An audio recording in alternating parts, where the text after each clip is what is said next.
Hello techies, this is Miguelina Betty, aka Catwoman from Tech Valor. And in this video, I'm going to go over 3 differences between Android 13 beta and Android 12.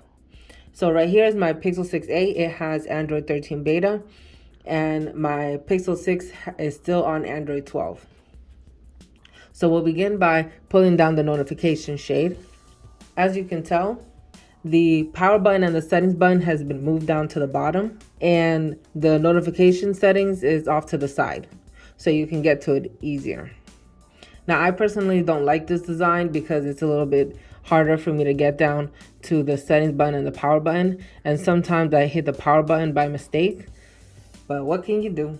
Now, keeping here in the notification shade, there is a new app on here, which is pretty cool. So if you go over to the notification settings and you scroll down, you'll see a new app called Scan QR Code. And right here in Android 12, it's nowhere to be found. So I'm just gonna add this over here. And so I'm just gonna go down to the notification settings. Go over here to the side, go over to the app with the scan QR code, and this is how that app looks like.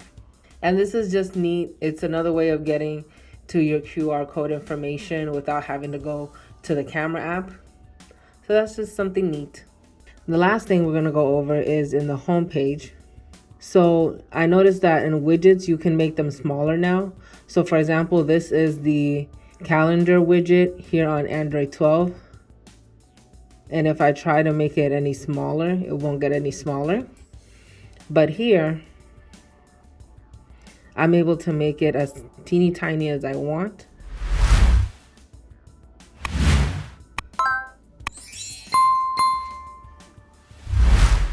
So those are the 3 differences between Android 13 beta and Android 12. I hope that this information helped you guys out, and I hope you guys have a great day. I'll catch you guys in the next video. Catwoman out.